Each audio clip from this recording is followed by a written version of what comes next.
একে আমরা সকলেই চিনি। সমগ্র সংসার ভালোবাসে এই পুষ্পকে। এই ফুল দেখতেও সুন্দর।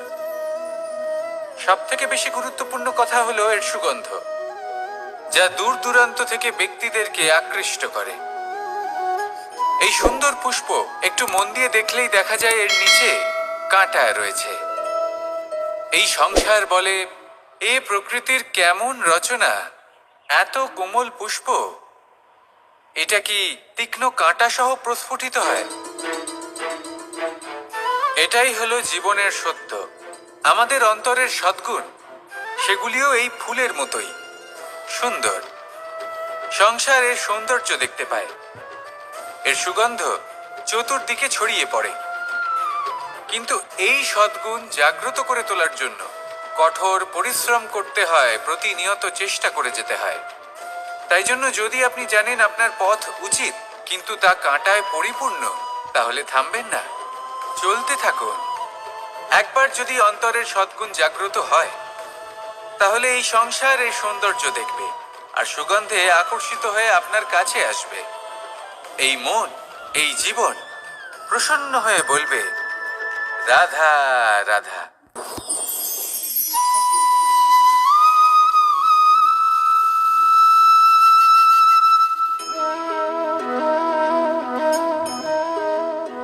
মোহনের বাঁশির এই সুর, এই সঙ্গীত কার না পছন্দ হয়? সবারই খুব ভালো লাগে। এবার এই সুর আসে কোথা থেকে? কেউ বলবেন কৃষ্ণের হৃদয় থেকে।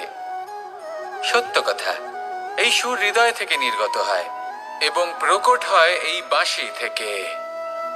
এই বাঁশিটাকে দেখুন, এই ছিদ্রগুলি দেখুন। প্রত্যেকটা সুর থেকে নিজস্ব একটা স্বর নির্গত হয়।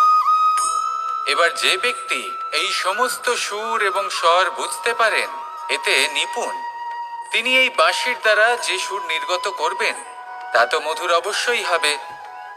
এবার জীবনের সাথেও কিছুটা এরকমই ঘটে।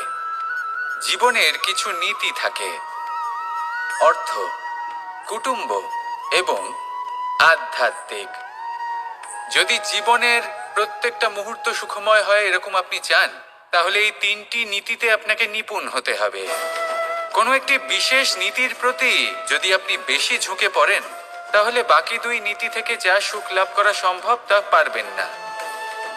ধন অর্জন করতে হবে পরিবারের জন্য, পরিবারের সুখ মনের শান্তির জন্য, মনে শান্তির প্রয়োজন মনের শুদ্ধতার জন্য। যখন এই মন শুদ্ধ হবে, জীবন শুদ্ধ হবে, পবিত্র হবে, সুন্দর হবে এবং ভালোবেসে বলবে, রাধা রাধা। জীবনে এমন কিছু কাজ রয়েছে যা আমাদের কখনোই করা উচিত নয়, যেমন আশা করা। যদি আপনি আশা করেন আর আপনার আশা পূর্ণ না হয়, আপনি খুবই কষ্ট পাবেন। এবার আপনি যদি প্রতীক্ষা করেন, করতেই থাকেন, আর সেই ব্যক্তি যদি না আসে, তাহলেও খুব কষ্ট পাবেন। আর হলো তুলনা। আপনি যদি তুলনা করতে যান, তাহলে এটাই ভাববেন যে হয় আমি বা অন্য কোনো ব্যক্তি, এই দুজনের মধ্যে কোনো এক ব্যক্তি নিকৃষ্ট। আর এই ভাবনাটাই হলো অনুচিত। যদি আমরা কথা বলি সেই সব বিষয়ে যা আমাদের করা উচিত, যেমন পরীক্ষা। এই পরীক্ষা সবসময় আমাদের আরো সফল করে তোলে, আরো শ্রেষ্ঠ করে তোলে, আরো উৎকৃষ্ট করে তোলে। আসন্ন মহাসংগ্রামের জন্য আমাদের প্রস্তুত করে তোলে এই পরীক্ষা। তাই এই পরীক্ষার থেকে কখনোই পালাবেন না, এর সম্মুখীন হন। আর হলো কর্ম। কর্ম করা কখনোই বন্ধ করবেন না। তুলনা করার বদলে কর্ম করুন, প্রতীক্ষা করার বদলে কর্ম করুন, আর আশা করার বদলে কর্মই করুন। জীবন সফল হয়ে যাবে। দেখুন, সবার শেষে সত্যি বলতে এই কর্ম আর এই পরীক্ষা, এই দুই আমাদের জীবনকে সুখী করে তুলতে পারে। আসুন আর আমার সাথে ভালোবেসে বলুন, রাধা রাধা। ধন, সম্পত্তি, এগুলো আসলে কি? এগুলো শুধু সেই মূল্য যার দ্বারা আমরা কোনো কিছু অর্জন করতে পারি। এবার এই ধনের দ্বারা এই সংসারে অনেক কিছু লাভ করা সম্ভব, কিন্তু সেই সব কিছুই শুধুমাত্র ভৌতিক বস্তুই হবে, ভৌতিক সামগ্রী, ভৌতিক সুবিধা। অর্থাৎ আপনার কাছে যতই ধন থাকুক, তা আপনাকে শান্তির ঘুম এনে দিতে পারবে না, আপনাকে জীবনের বাস্তব সুখের অনুভূতি লাভ করাতে পারবে না, কারণ এগুলো ভৌতিক ধন। এ ভৌতিক বস্তুই অর্জন করাতে সক্ষম। বাস্তবিক ধন কি? যদি এই প্রশ্ন আপনার মনে আসে, তাহলে তার উত্তর আমি আপনাকে দেব একটা উদাহরণের মাধ্যমে। কখনো আপনি শুনে থাকবেন যে একজন পিতা আজীবন অনিষ্ট করেন, অনর্থ করেন, খারাপ কাজ করেন শুধু ধন অর্জনের জন্য। তিনি ভাবেন যে আমি ধন অর্জন করব আর নিজের সন্তানকে একটা উজ্জ্বল ভবিষ্যৎ প্রদান করব, একটা সুখ স্বাচ্ছন্দ্যময় জীবন দান করব। এবার সন্তান যখন জন্ম লাভ করে, তখন সে ভাগ্যের জোরে সেই ধন ভোগ করে। যেরকম সে পায় সেরকমই তার ব্যবহার সে করে। কখনো আপনি এটাও দেখে থাকবেন যে সেই সন্তান সমস্ত ধন নষ্ট করে ফেলে, আর সেই পিতা যিনি সমস্ত ধন সঞ্চয় করেছেন, যিনি সেই ধনের প্রভু, আজ সেই ধনের প্রহরী হয়ে রয়েছেন। এবার এরকম কেন হয়? এরকম তখনই হয় যখন সেই পিতা বুঝতেই পারেন না যে তার জীবনের আসল ধন কি। সেই আসল ধন তার সন্তানকে সে দিতেই পারে না। যদি পিতা তার সন্তানকে কর্মের জ্ঞান দিতে পারেন, উচিত কোনটা অনুচিত কোনটা সেই শিক্ষা দিতে পারেন, সংস্কারের প্রকৃত শিক্ষা দিতে পারেন, তবে সেটা ধনের থেকে অনেক বেশি গুরুত্বপূর্ণ। এটাই হলো জীবনের বাস্তব ধন। আপনি সেই কথা তো অবশ্যই শুনে থাকবেন, কুসন্তান হলে ধন সঞ্চয় করে কি হবে, সুসন্তান হলে ধন সঞ্চয় করে কি হবে।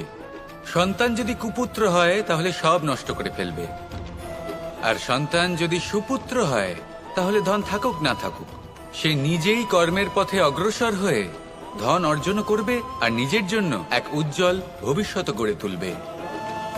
তাই সন্তানকে সম্পদ দেওয়ার আগে কর্মের জ্ঞান দান করুন, সুশিক্ষা দিন, কারণ এটাই হলো জীবনের প্রকৃত ধন। আসুন আর আমার সাথে ভালোবেসে বলুন, রাধা রাধা। এই জীবন কিভাবে বদলানো সম্ভব? কিছু মানুষ বলেন যে নিরন্তর কাজ করলে, পুরুষার্থ পালন করলে এই জীবন বদলে ফেলা সম্ভব। আজ আমি আপনাকে বোঝাবো যে এক মুহূর্ত, সময় আর সিদ্ধান্ত কতটা গুরুত্বপূর্ণ হয়। এক মুহূর্তই যথেষ্ট। একটা মুহূর্ত এত শক্তিশালী হতে পারে যে তা আপনার সমগ্র জীবন পাল্টে দিতে পারে। এমন এক সময় ছিল শ্রীরামের কাছে, যখন ওনাকে সিদ্ধান্ত নিতে হয় যে উনি নিজের পিতার আদেশ পালন করতে বনবাসে যাবেন নাকি যাবেন না। উনি সেই আদেশ পালন করেছিলেন, তারপর সময় অনুসারে উপযুক্ত সিদ্ধান্ত নিলেন।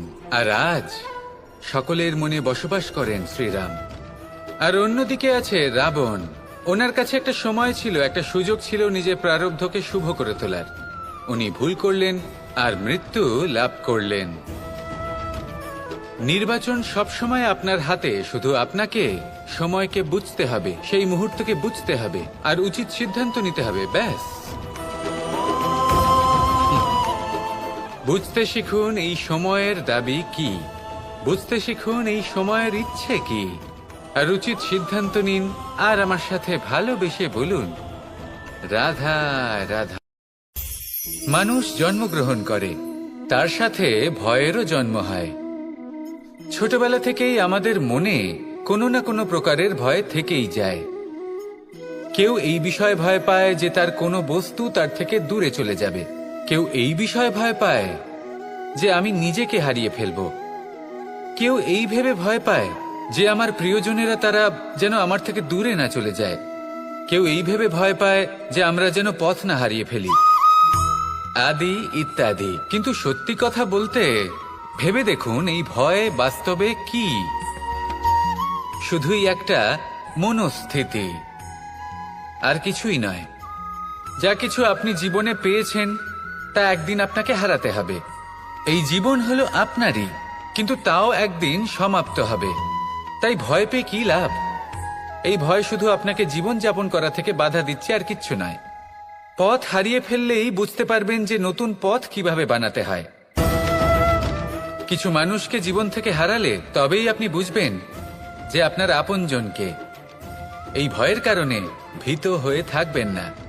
এই তারা নক্ষত্র অন্ধকারের অভাবে গুরুত্ব হারায়, শিবকেও মহাদেব হবার জন্য বিষ পান করতে হয়েছিল। প্রত্যেক পরিস্থিতি, প্রত্যেক সাফল্য আপনার পরীক্ষা নেবে, তাতে উত্তীর্ণ হওয়া হলো আপনার কর্ম। যখনই আপনি ভয় পাবেন বা সংকটের সম্মুখীন হবেন, তখন সাহসের সাথে তার সম্মুখীন হন।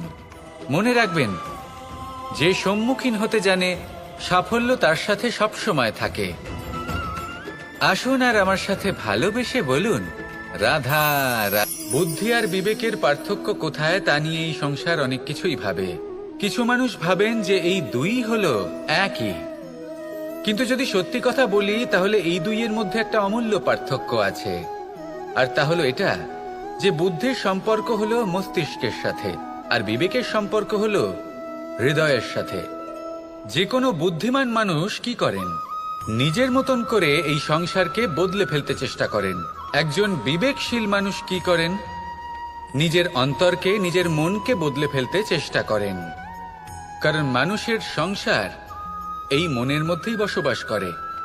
তাই নিজের বুদ্ধির ব্যবহার অবশ্যই করুন, কিন্তু তাতে বিবেকের লাগামটা অবশ্যই শক্ত হাতে ধরবেন। আসুন আমার সাথে ভালোবেসে বলুন, রাধা রাধা। বনস্পতি ফলনের জন্য আমাদের কিসের প্রয়োজন পড়ে?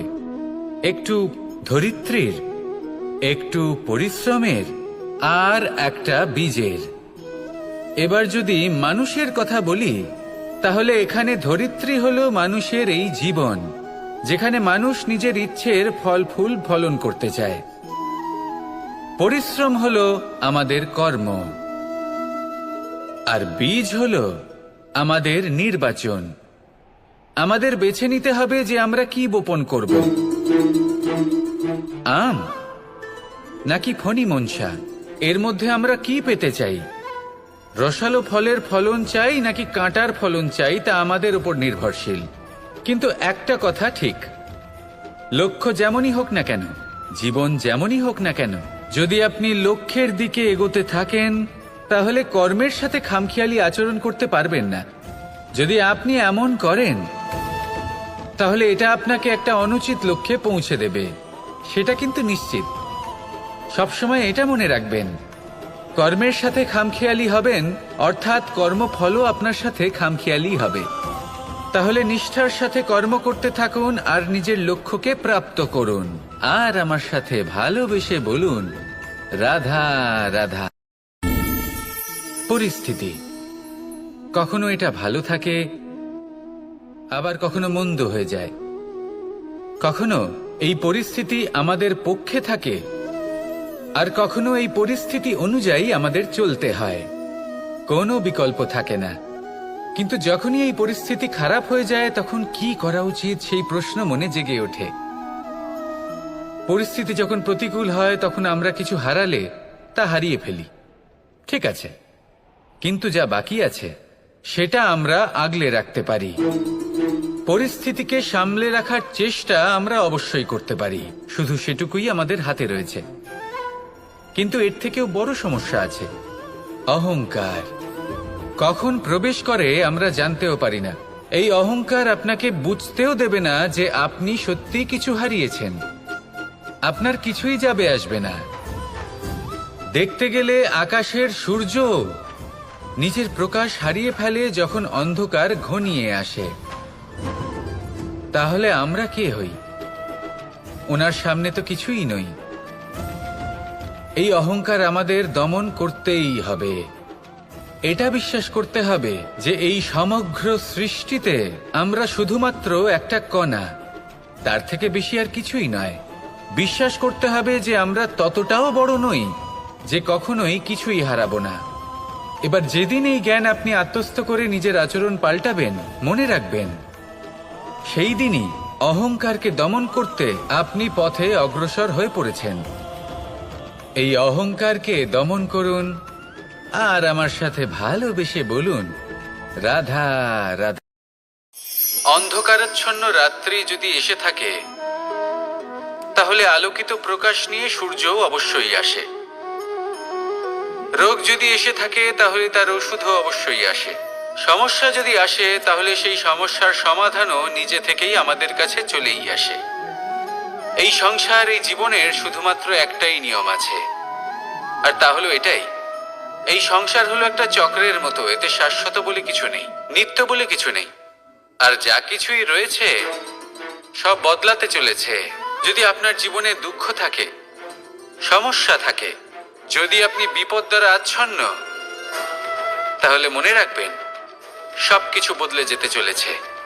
দুঃখের সময় কাঁদবেন না, মনকে আরো দুঃখী করে তুলবেন না, কারণ এখানে যা কিছুই এসেছে তা যাওয়ার জন্যই এসেছে। তাহলে এত চিন্তা কিসের?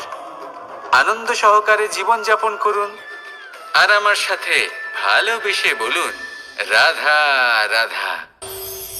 যদি কোনো সিংহ বানরের মতো গাছে চড়তে চেষ্টা করে তাহলে কি হবে? একটা মাছ যদি মাটিতে হাঁটতে চেষ্টা করে তাহলে কি হবে? তারা বিফলই হবে। কিন্তু এরকম কেন হয়? তার কারণ হলো প্রকৃতির রচনা কিছুটা এরকম। এখানে প্রত্যেকটি ব্যক্তিকে, প্রত্যেকটি প্রাণীকে আলাদা আলাদা গুণের অধিকারী করা হয়েছে এবং সকলকে একটা সীমাও প্রদান করা হয়েছে। এবার এই যে বৃক্ষ, পশু, পাখি, এদের মধ্যে সেই ক্ষমতাই নেই যে এরা নিজেদের যাচাই করতে পারবে, নিজেদের সীমাগুলো বুঝতে পারবে, নিজেদের সদ্গুণগুলো চিনতে পারবে। এরা সেটা করতে পারবে না। কিন্তু মানুষ তো আলাদা। মানুষের কাছে সেই বিশেষ শক্তি আছে যে তারা পূর্ণরূপে নিজেদের যাচাই করতে পারবে, নিজেকে পূর্ণরূপে বুঝতে পারবে, নিজের দোষ, নিজের অপগুণ, নিজের সদ্গুণ, নিজেদের সীমাগুলো তারা বুঝতে পারবে।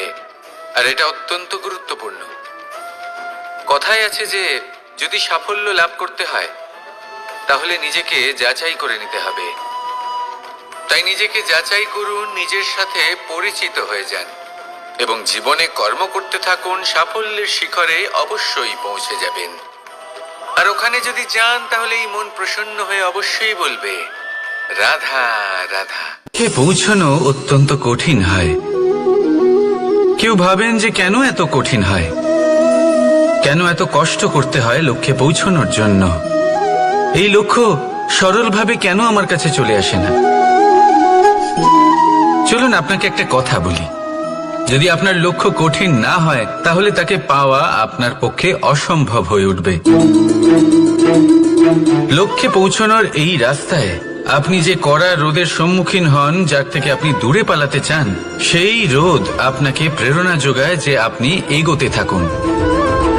ভাবুন একজন যাত্রী যে কিনা নিজের লক্ষ্যের দিকে যাচ্ছেন, সেই পথে উনি যদি একটু ছায়া পেয়ে যান আর উনি ওখানে বিশ্রাম নেন, তাহলে তার সাথে তার ভাগ্য গভীর নিদ্রায় সেখানে বিলীন হয়ে যায়। তাই পরিশ্রমের করা রোদের থেকে কখনো দূরে পালাবেন না। জীবনে শুধু সামনে এগোতে থাকুন দৃঢ়তার সাথে। আর লক্ষ্য সরল হোক, কঠিন হোক বা অত্যাধিক কঠিন হোক, একটা কথা মনে রাখবেন, যে জীবনের লক্ষ্যে পৌঁছতে পেরেছে সে লক্ষ্য প্রাপ্তির জন্য আফসোস কখনোই করে না। রাধা রাধা।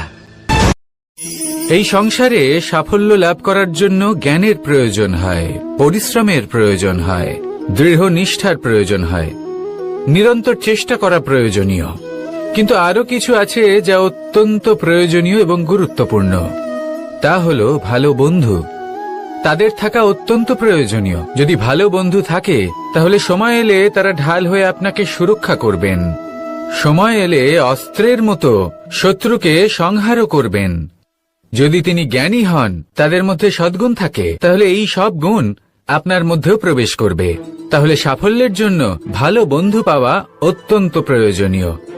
কিন্তু শুধু বন্ধু কেন, ভালো শত্রুও থাকা প্রয়োজনীয়। এবার আপনি ভাববেন, এ আমি কি বললাম? যদি আপনার জীবনেও ভালো অর্থাৎ শক্তিশালী শত্রু থাকে তাহলে আপনিও শক্তিশালী হতে থাকবেন। এই শত্রু আপনাকে প্রেরিত করবে আরো বেশি শক্তিশালী হয়ে ওঠার। কখনো কোনো হরিণকে দেখুন, তীব্র গতিতে দৌড়তে থাকে। কেন তীব্র গতিতে দৌড়য়? এই কারণে নয় যে কোথাও তার জন্য মধুর ঘাস অপেক্ষা করে রয়েছে, না। সে এই কারণে তীব্র গতিতে দৌড়য় কারণ সেটা না করলে তার পেছনে একটি সিংহ আছে যে ওকে নিজের ভোজন করে ফেলবে।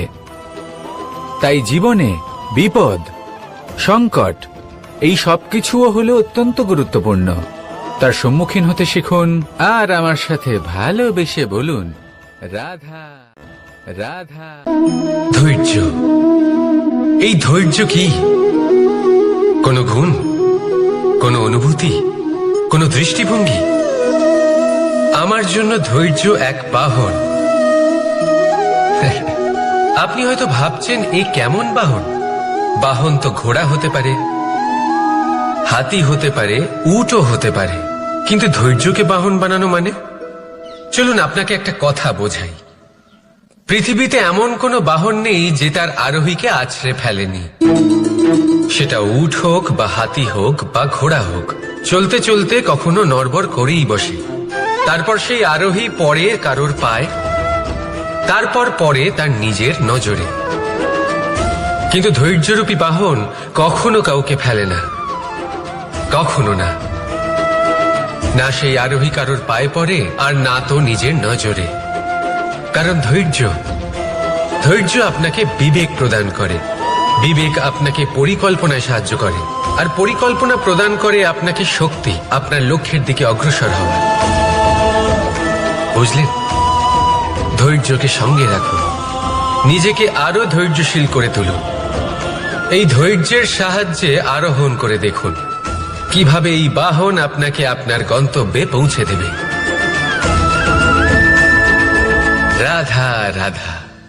সংসারে এমন একটা ভ্রান্ত ধারণা রয়েছে যে সবকিছু ভাগ্যের দ্বারা পাওয়া যায়, কিন্তু ভাগ্য, প্রারব্ধ এ তো সকলের জন্যই সমান হয়। এটা তো ব্যক্তির উপরে নির্ভরশীল হয়, তার আকাঙ্ক্ষার উপরে নির্ভরশীল হয়, বাসনার উপরে নির্ভরশীল হয়, স্বভাবের উপরে নির্ভরশীল হয় যে উনি সেটা নিয়ে কি করেন। দেখুন, এই প্রসাদ কিন্তু সকলকেই দেওয়া হয়, কিন্তু তা গ্রহণ করবেন কিভাবে সেটা ব্যক্তির উপরে নির্ভর করে। আপনাকে এক উদাহরণ দিই। যেমন ধরুন, দুজন মানুষকে আমি একটা করে মাটির ডেলা দিলাম, সেটা নিয়ে তারা কি করবেন? একজন মানুষ তার ছোট ছোট ডেলা বানাবেন আর পথযাত্রীদের ওপরে ছুঁড়ে মারবেন, হাসি ঠাট্টা করবেন, তাদের বস্ত্র নোংরা করে দেবেন, সেটাতেই উনি আনন্দ পাবেন। অন্যদিকে দ্বিতীয় ব্যক্তি সেই মাটির ডেলা দিয়েই নিজের জন্য একটা কুঁড়ে ঘর বানাবেন। সেই কুঁড়ে ঘর যা রোদেতে, বৃষ্টিতে, ঝড়ে তাকে সুরক্ষিত রাখবে। অনুভূতি, এই অনুভূতি বদলাতে শিখুন। এই অনুভূতি অত্যন্ত গুরুত্বপূর্ণ। ভালোবাসাতেও এই অনুভূতি হলো অত্যন্ত গুরুত্বপূর্ণ। ভালোবাসা সে বন্ধুর সাথে হোক, মা বাবার সাথে হোক, ভাই বোনের সাথে হোক, স্ত্রীর সাথে হোক, যে কারোর সাথে হোক। মনে রাখবেন, এই হলো সেই অনুভূতি যা আপনার ভাগ্য নির্ধারণ করে থাকে। তাহলে আসুন আমার সাথে প্রেমের অনুভূতি নিয়ে বলুন, রাধা রাধা। লক্ষ্য, পথ আর সাফল্য, এই তিনটেই একে অপরের সাথে জড়িত, কিন্তু অনেকবার মানুষ এদের ঠিকভাবে বুঝতে পারেন না। তারা ভাবেন যে যেরকম লক্ষ্য হবে সেরকমই পথ হবে, সেই মতোই লক্ষ্য কঠিন হলে পথ কঠিন হবে, লক্ষ্য সরল হলে পথও সরল হবে। যদি আপনাকে আসল সত্যের সাথে অবগত করাই, তাহলে দেখবেন সবকিছুই এর উল্টো। লক্ষ্য নিজের পথ বানায় না, পথ সেটাই যেটা আপনি স্বয়ং নির্বাচন করে আপনি নিজে বানান। সেই অনুসারেই আপনি আপনার লক্ষ্যে পৌঁছতে পারবেন। সেই জন্য জীবনে যখনই লক্ষ্যে পৌঁছানোর পথের বিষয়ে আপনি কোনো সিদ্ধান্ত নেবেন, তাহলে তা ভেবে চিন্তে নেবেন, কারণ এই পথ অত্যন্ত গুরুত্বপূর্ণ। পথ যদি শুভ হয়, তাহলে লক্ষ্য আপনা থেকেই শুভ হয়ে যায়। তাহলে আসুন আমার সাথে ভালোবেসে বলুন, রাধা রাধা। ভাগ্য আর কর্ম, এই দুই এমন শব্দ যাকে ঘিরে সমগ্র সংসার। কেউ বলে আমার ভাগ্যে এটা ছিল না, যা পেলে আমার জীবন অন্যরকম হতো। কেউ বলে আমার গত জন্মের কর্ম নিশ্চয়ই এমন ছিল, যে কারণে এই জন্মে এরকম ভাগ্য পেয়েছি আমি। এসব বাদ দিন আর একবার শান্ত চিত্তে ভাবুন। আপনি বুঝতে পারবেন যে ভাগ্য আর কর্ম এই দুই এই জন্মের। তফাৎ শুধুমাত্র এটাই যে যদি ভাগ্যের কথা বলা হয় তাহলে আপনি এই ভাগ্যের থেকে যত বেশি আশা করবেন তত বেশি নিরাশ হবেন আপনি। কারণ এই আশা আপনাকে কর্ম করা থেকে আটকায়। যদি কথা বলা হয় কর্মের, তাহলে নিজের কর্মের প্রতি যত বিশ্বাস রাখবেন তত বেশি সফলতা আপনার কাছে আসবে। তাই একটা কথা মনে রাখবেন, ভাগ্য আপনার কর্ম নির্ধারণ করে না, কিন্তু আপনার কর্ম আপনার ভাগ্যকে অবশ্যই নির্ধারণ করে।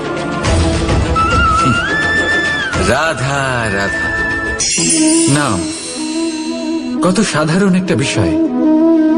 প্রত্যেক মানুষ যে জন্ম নেয় তাকে একটা নাম দেওয়া হয়, যা সে পেয়ে থাকে তার মাতা পিতার দ্বারা, না হলে তার গুরুর দ্বারা, বা কোনো আত্মীয়ের দ্বারা, বা কোনো কাছের মানুষের দ্বারা। এই নামের সাথেই সে আস্তে আস্তে বেড়ে ওঠে। কিন্তু এটাই কি সেই নাম? এই নামই কি সবকিছু? কখনোই নয়। একটা নাম সেটা যা আপনি জন্মের সময় লাভ করেন, যে নামে আপনি কর্মের পথে অগ্রসর হন।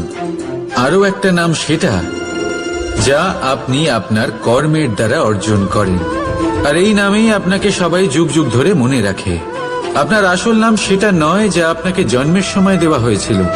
আপনার আসল নাম সেটা যেটা আপনি আপনার কর্ম দ্বারা লাভ করেছেন, কারণ সেই লাভের পেছনে প্রচুর প্রয়াস লুকিয়ে থাকে, অনেক পরিশ্রম লুকিয়ে থাকে। কিন্তু যদি আপনি চান যে মানুষ আপনার নাম মনে রাখে, তাহলে আপনাকে কর্মের পথে অগ্রসর হতেই হবে, শুভ কর্ম করতে হবে, অনর্গল চেষ্টা করে যেতে হবে, মহান কাজ করতে হবে। আর বিশ্বাস করুন, আপনি একটা মহান নামের ফল অবশ্যই লাভ করবেন। রাধা রাধা। আমি এখানে একা এই বনে বসে আছি, বাঁশি বাজাচ্ছি। কার জন্য? কে আছেন এখানে? কেউ নেই। আমার প্রজা, আমার রাজ্য, আমার পরিবার আমার থেকে অনেক দূরে আছেন। আমি এখানে একা এই বনে বসে এই আকাশের এই রঙের, গাছের এই সব ফলের, মাটির সুবাসের আনন্দ উপভোগ করছি। কেন? আমি হলাম দ্বারকাধীশ। এমন কি রাজকীয় বা ভৌতিক সুখ রয়েছে যে আমি ওখানে পেতে পারি না? সবকিছুই পেতে পারি, তাও এখানে বনে একা বসে আছি। কোন সুখ খুঁজে চলেছি? একা থাকার সুখ। আমরা প্রত্যেকদিন অনেক মানুষের সাথে, চিন্তাধারার সাথে, কর্মের সাথে, পরিস্থিতির সাথে, সুখ দুঃখের দ্বারা বেষ্টিত থাকি। জীবনের এই চক্রে আমরা জড়িয়ে পড়তে থাকি। যতই আমরা এই সমস্যার সমাধান করি, আমরা ততই এতে জড়িয়ে পড়ি। আমরা এতটাই জড়িয়ে পড়ি যে যখন আমরা আয়নায় নিজেদের দেখি, তখন আমরা নিজেদের চিনতেই পারি না। এমন মনে হয় যেন আমরা নিজেদের হারিয়ে ফেলেছি। সেই জন্য প্রত্যেক দিন আপনি কিছু সময় নিজের সাথে কাটান একান্তে। এটা অত্যন্ত আবশ্যক। নিজের অস্তিত্বের গভীরে গিয়ে দেখতে শিখুন, নিজেকে বুঝুন। অদ্ভুত শান্তির অনুভূতি হবে। যেমন এই বায়ু, এই বৃক্ষ, এই পুষ্প, এই নিসর্গ, এদের মতো আপনিও কখনো একলা হতে শিখুন। কখনো নিসর্গের একটা অংশ হয়ে দেখুন। এই মন প্রসন্ন হয়ে বলবে, রাধা। একবার একটা শেয়াল বনে বিচরণ করছিল। ও একটা ছোট্ট শাবক দেখতে পেল। ও ভাবল, আজ একেই আমি খাবার হিসেবে গ্রহণ করব। আশেপাশে দেখলো কেউ দেখছে না তো, কেউ ছিল না। আর সেই শাবকের ওপর আক্রমণ করল, যা হলো একটা ঘোর অপরাধ। বনের নিয়ম অনুসারে আপনি কখনোই শাবকের ওপর আক্রমণ করতে পারেন না। তারপর এই খবরটা যখন রাজা সিংহ জানতে পারলেন, সভার আয়োজন করলেন। কিন্তু সেখানে শেয়াল বলল, আমি তো এরকম কিছু করিনি। কিন্তু যদি আপনি এরকম বলেন, কোনো প্রমাণ দিন, এর কোনো সাক্ষী আছে? তখন রাজা সিংহ পেঁচাকে ডেকে পাঠালেন, যে সেই মুহূর্তে বৃক্ষের শাখার ওপর বসেছিল। সে সব কিছু দেখেছিল। পেঁচা সব সত্যি কথা বলল, আর শেয়ালকে মৃত্যুদণ্ড দেয়া হলো। এবার এই কাহিনী আমি আপনাকে কেন শোনালাম? কারণ মানুষও কখনো কখনো এরকম কর্ম করেন যা শিয়াল করেছে। এটা ভাবেন কেউ দেখছে না যখন আমি অনুচিত কর্ম করতেই পারি, কিন্তু না, আপনি যাই করুন না কেন কেউ না কেউ অবশ্যই তা দেখছে। কোনো ব্যক্তি না হলেও কোনো প্রাণী, না হলে কোনো যক্ষ বা দেব বা প্রেত। যদি এনারা কেউ না দেখেন তাহলে ধরিত্রী মাতা দেখেন যেখানে দাঁড়িয়ে আপনি সেই কর্ম করছেন, তাই না? তাই একটা কথা সবসময় মনে রাখবেন, কে দেখছেন কে দেখছেন না সেই বিষয়ে ভাবা ছেড়ে দিন। এটা খুব সহজ কথা। আপনি যদি উচিত কর্ম করেন উচিত ফল পাবেন, যদি অনুচিত কর্ম করেন তাহলে আপনি অনুচিত ফল অবশ্যই পাবেন। সেই জন্য উচিত পথে চলতে থাকুন, উচিত কর্ম করতে থাকুন, আর আমার সাথে ভালোবেসে বলুন রাধা রাধা। বাহ, পুষ্পের সুবাস আমার খুব ভালো লাগে। অত্যন্ত সুন্দর হয় এই পুষ্প। এইভাবে চারিদিকে পুষ্প দেখে মন আনন্দিত হয়ে ওঠে। এবার আপনারা ভেবে দেখুন, আমার চারিদিকে পুষ্প নয় আগুন আছে, তাহলে কি হবে? আমার শরীর কি জ্বলে যাবে না? অবশ্যই জ্বলবে। শরীরকে কি আগুনের তাপ সহ্য করতে হবে না? অবশ্যই সহ্য করতে হবে। এটাই হলো প্রকৃতির নিয়ম। এই নিয়ম কিন্তু আমরা সবাই জানি, কিন্তু আমাদের মধ্যে বেশিরভাগ মানুষ এই বিভ্রান্তি নিয়ে বাঁচি যে এই যে প্রকৃতির নিয়ম তা আমার ওপর প্রযোজ্য নয়। তা কিন্তু নয়। আমাদের চতুর্দিকে এই যে নিসর্গ রয়েছে, আমরা তার কতটা ক্ষতি করি সেটা একবার ভেবে দেখুন। আমরা বনাঞ্চল জ্বালিয়ে দিই, বায়ু দূষিত করি, জল দূষিত করি, প্রাণীদের হত্যা আমরা করি। কেন? এই নিসর্গ আমরা নষ্ট করি, যদিও আমরা জানি যে আমরাও হলাম এই নিসর্গেরই অংশ। এবার দেখুন, শরীরের কোনো অংশে যদি আগুন ধরান, আস্তে আস্তে সমস্ত শরীরও জ্বলে যাবে। সেইভাবেই নিসর্গ যদি নষ্ট হয়ে যায় তাহলে মনুষ্য জাতিও নষ্ট হয়ে যাবে। তাই এই যে নিসর্গ আপনি দেখছেন, এই পুষ্প, এই বৃক্ষ, বায়ু, জল, এদের সকলকে রক্ষা করুন, নষ্ট নয়। মনে রাখবেন, যদি নিসর্গ থাকে মানুষ থাকবে, যদি নিসর্গ থাকে তাহলেই জীবন থাকবে। আসুন আমার সাথে ভালোবেসে বলুন রাধা রাধা। কারই না পছন্দ বলুন তো? অত্যন্ত সুস্বাদু হয় এই মধু, মিষ্টি খেতে হয় এবং তা শক্তিও প্রদান করে। এবং প্রত্যেকটি মিষ্টি পদার্থের মতোই এতেও খুব তাড়াতাড়ি পিঁপড়ে ধরে যায়। অন্যদিকে যদি নুনকে দেখি, তাহলে বছরের পর বছর রাখলেও এতে পিঁপড়ে ধরে না।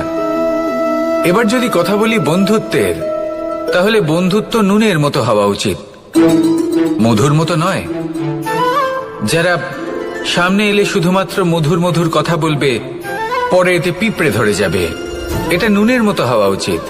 প্রকৃত বন্ধু হলো সে যে সময় এলে পরে আপনার সামনে আপনার প্রকৃত সত্য তুলে ধরবে, তা সে যতই কঠিন হোক না কেন। আপনার দোষ, আপনার অপগুণ, আপনার খামতি আপনাকে বলতে পারবে, যাতে আপনি সেগুলো শুনে মেনে নিয়ে তারপর নিজেকে শুধরোতে পারেন। এটাই হলো প্রকৃত বন্ধুত্ব। কখনো নিজের জীবনের আশেপাশে মন দিয়ে দেখবেন, অনেক সময় এমন মানুষ থাকেন, অনেক বন্ধু থাকেন যাদের দেখে আমাদের মনে হয় যে এনারা খুব কঠোর, এনাদের কথা খুব কটু। কিন্তু বেশিরভাগ এমন মানুষের মনটা যদি বুঝতে পারেন তাহলে দেখবেন তাতে কোনো মালিন্য নেই। এনাদের মন অত্যন্ত পবিত্র হয়। যদি আপনার জীবনেও এমন কোনো ব্যক্তি থেকে থাকে, এমন বন্ধু থাকে, তাহলে তাদের আগলে রাখুন আর আমার সাথে ভালোবেসে বলুন রাধা রাধা। যতক্ষণ আমরা এই সংসারে জীবিত ততক্ষণ আমাদের সাথে সবকিছু থাকে। আমাদের ধন, সুখ স্বাচ্ছন্দ্য, আমাদের মিত্রগণ, আমাদের পরিবার, এই সমাজ, এই সবকিছু আমাদের সাথে থাকে। যেদিন আমরা এই সংসারকে ত্যাগ করব, এদের মধ্যে কেউ আমাদের সাথে যাবে না। না ধন, না স্বাচ্ছন্দ্য, না সম্পত্তি। এই সকল মানুষ, এই সমাজ, এরা শুধুমাত্রই শ্মশান পর্যন্ত আমাদের সাথে থাকতে পারবেন। তারপরে যদি আমাদের সাথে কিছু যেতে পারে তাহলে তা শুধুই আমাদের ধর্ম। আর এই সংসারে আমরা নিজেদের যে সুনাম রেখে যাই সেটা সম্ভব শুধুমাত্র কর্মের দ্বারা। সেই জন্য সংসারে যতদিন পর্যন্ত জীবিত আছেন, যদি কিছু অর্জন করতে চান তাহলে ধর্ম অর্জন করুন, ধর্মের বিষয়ে স্পষ্টতা অর্জন করুন এবং কর্ম অর্জন করুন। এটাই হবে আপনার অতীত এবং এটাই হবে আপনার ভবিষ্যৎ, এবং এটাই সকলকে প্রেরণা প্রদান করবে। আসুন আমার সাথে ভালোবেসে বলুন, রাধা রাধা। যখনই কোনো যাত্রায় যাব বলে মনে করি, তখনই আমরা প্রস্তুত থাকি আসন্ন বিপদের জন্য বা সংকটের জন্য। যেমন যদি আমাদের মনে হয় যে আজকের পরিবেশ খুব ঠান্ডা হবে, তাহলে আমরা গরম বস্ত্র ধারণ করি বা সেটাকে সাথে নিয়ে যাই। যদি মনে হয় যে বৃষ্টি হতে পারে বা বৃষ্টি হয়ে চলেছে, আমরা দেখছি, তাহলে আমরা একটা ছাতা সাথে নিয়ে নিই। আমরা প্রস্তুত থাকতে চাই এবং এটাই উচিত, এবং সেই কারণেই আমরা যাত্রায় সাফল্য লাভ করি। কিন্তু যদি আমরা কথা বলি জীবনযাত্রা নিয়ে, যা কিনা সব থেকে বেশি গুরুত্বপূর্ণ, তাহলে তার জন্য আমরা পূর্ণরূপে প্রস্তুত থাকি না। আশেপাশের মানুষ, এই সমাজ, আমাদের সাথী, আমাদের মিত্ররা যে কোনো মুহূর্তে বদলে যেতে পারেন।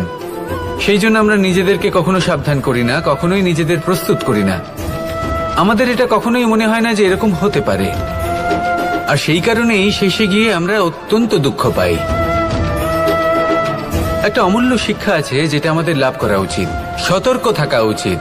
এই জীবনযাত্রার জন্য শুধুমাত্র এই পরিবেশের বিষয়ে তথ্য সংগ্রহ করা বা তাকে অনুমান করা, এটুকু হলেই চলবে না। আমাদের আশেপাশের মানুষজনকে দেখতে হবে, তাদের স্বভাব পরিস্থিতির ওপর নজর রাখতে হবে। যখন তারা রং পাল্টাচ্ছেন, নজর রাখতে হবে, তা অত্যন্ত আবশ্যক। পরিবর্তন আপনার জীবনে অবশ্যম্ভাবী, সঠিকভাবে তার সম্মুখীন হন। আসুন আমার সাথে ভালোবেসে বলুন, রাধা। এই সংসারের সব থেকে বড় সুখ কি?